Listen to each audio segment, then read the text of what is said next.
with all of the devices and everything that we have in our homes, including our cell phones, tablets, and computers. There's lots of ports and things to understand. So today we're just going to walk through some of those ports and the differences that exist within the industry today. So stay tuned. We're going to jump right into it. So let's start here. These are in no specific order, but let's just start going through each one. I'll try to give you a little bit of background on each one and where they're used within environments. So here, this is a common display port. Now these came out to really support high performance displays. So there's lots of benefits, but you notice the angle of the port itself. That's a display port, and it requires a very specific display port cable. You'll find these primarily on computers.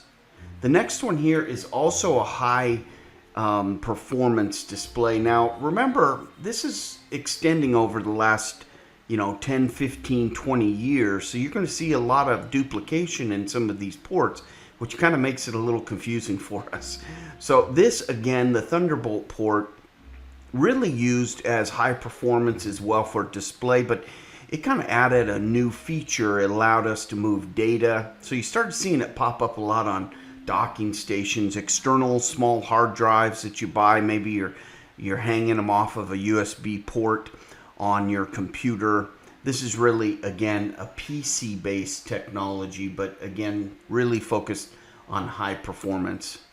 USB-C is one of the kind of the newer ones that have hit the market today. This and Lightning, which we're going to talk about in just a moment for Apple. But USB-C is multi-versatile, and you see this a lot on more current tablets, laptops. It's really replacing everything. It's extremely versatile. So for example, I may have a USB cable and it charges my phone, it gives me network, it will work as a display cable. Extremely versatile, and you're going to see this USB-C. And the nice thing also about the USB port is that it will flip either way, so you can have the cable at either angle and it will still work. So that's a real benefit to some of these other ports that don't quite do it that way. This here, now this is often confused with the telephone cables as well. Often these ports are found in walls. They're also on the back of your computers. Usually you don't see these on tablets, might see them on laptops, but this is really a network port. And I've illustrated there a type of cable that would connect to it. It's not an RJ45 cable, which is a telephone cable. The telephone cable is considerably smaller than the network cable. In the network cable, you can see there are lots of colors in the connector head, very distinct. So that is a network cable. If you don't have wireless in your environment, maybe you're connecting to a network, often found in businesses and organizations. The USB-A port is one of those ports that really delivered, hard drive, mice, keyboards. This is kind of the predecessor to USB-C. You'll see them a lot on video games, and there's two types we're going to talk about here. They have the USB-A and then the USB-A mini. So both of the ports kind of do very similar functions. HDMI port, probably one of the more popular ports that people recognize. The HDMI really delivers video and sound. Before this, we had a video cable and then we had audio cables.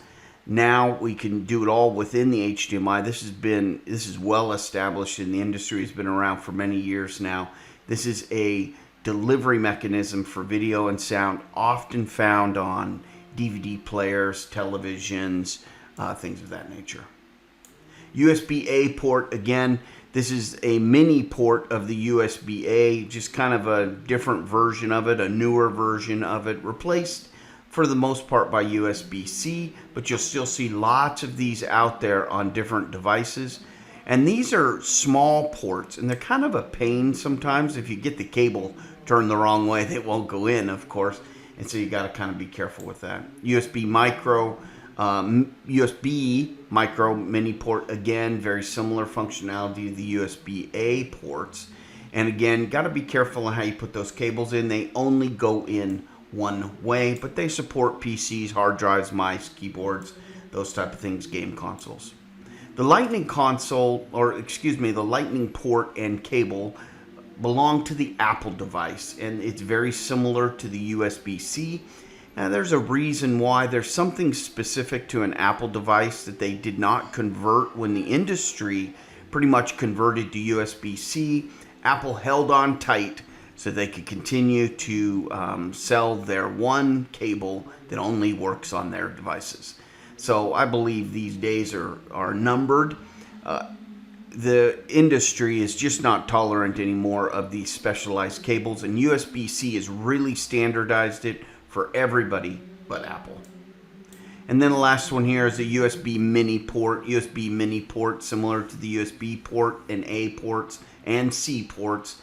Just as you kind of move up the alphabet, the cables get a little bit more versatile and a little bit more functionality. So that's it. There's lots of cables out on the market. I didn't have any RGB cables, which are the old video cables off of old monitors. Sometimes you'll still see them around on computers, but very, very rare. They've been out for many years. And then, of course, the bigger, the round keyboard and mice, serial-based, we don't really see those in the industry as often. So hopefully this was a good review. The key thing, the Lightning cable, of course, Lightning port for Apple devices, and then, of course, USB-C, probably the most versatile for home computers and just really cell phones, tablets, devices, things of that nature, kind of the industry standard.